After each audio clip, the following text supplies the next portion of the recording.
Voyons ensemble comment réaliser un perçage avec le modéleur volumique Tinkercad. Donc là, j'ai modélisé déjà un pavé rouge dont les dimensions sont les suivantes: 100 mm de longueur, 50 mm de largeur et 10 mm pour l'épaisseur. Donc cette pièce-là, je veux la percer.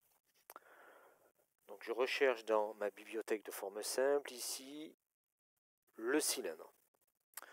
Et je vais prendre le cylindre qui permet d'enlever la matière. Alors les formes qui permettent d'enlever la matière dans Tinkercad, on les reconnaît car elles sont grisées avec des hachures. Donc là ici je prends mon cylindre que je vais glisser déposer à l'intérieur de mon volume, comme ceci.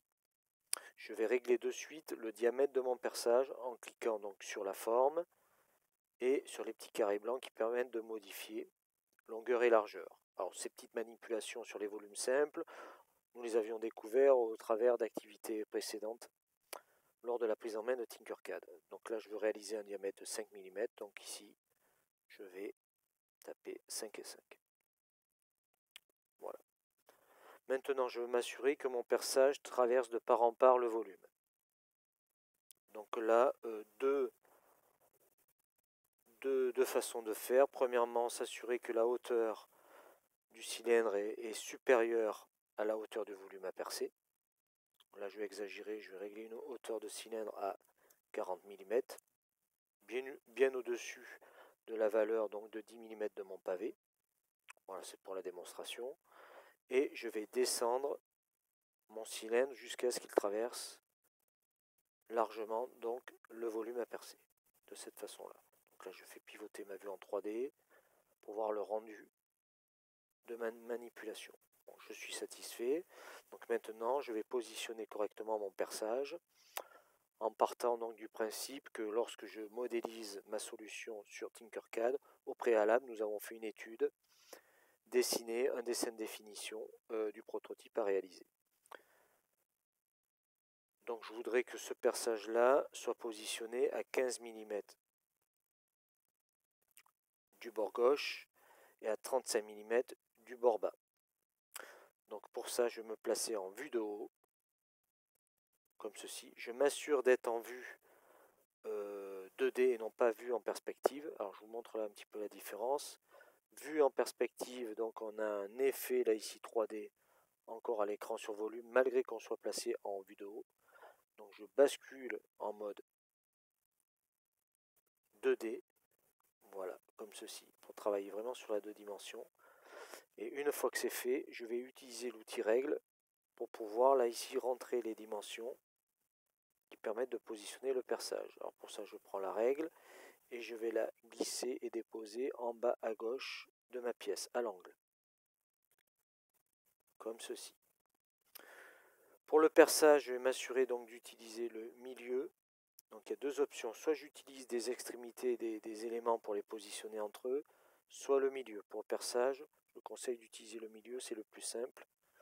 C'est celui de toute façon que nous avons renseigné sur le dessin de définition. Donc je clique sur mon volume et donc Tinkercad m'informe que mon cercle, enfin mon perçage plus exactement, est positionné à 28,5 mm du bord gauche ici et à 34,5 mm du bord bas. Donc pour la manipulation, là ici, si je modifie la valeur pour qu'il soit à 15 mm du bord, il faut que je saisisse 15 mm ici et 35 mm ici pour le positionner comme je l'avais annoncé oralement il y a quelques secondes. Voilà. Là j'ai positionné mon perçage. Donc je répète, on fait attention d'ici d'utiliser le milieu de l'outil règle et on a deux options, soit milieu, soit extrémité. Bon, il est plus facile de raisonner pour les perçages en utilisant le milieu. Le milieu, ça renvoie vers l'anthrax du perçage, c'est-à-dire on positionne le centre du perçage. Quand j'ai percé, je manipule mon objet pour observer le rendu. Voilà, il est percé de part en part, je l'ai positionné correctement. Donc je peux là ici fermer ma règle, autrement dit la supprimer. Sélectionner mes deux objets, le cylindre pour enlever la matière et le pavé. En cliquant sur le bouton regrouper de ma barre d'outils, je vais les fusionner pour ne faire plus qu'un et pouvoir observer le perçage. Voilà. Pour observer mieux, je peux là aussi sélectionner mon volume, cliquer sur solide et cocher sur la case transparent pour voir un petit peu à travers ce que ça donne. Voilà. Ça permet de contrôler un peu mieux visuellement le résultat obtenu.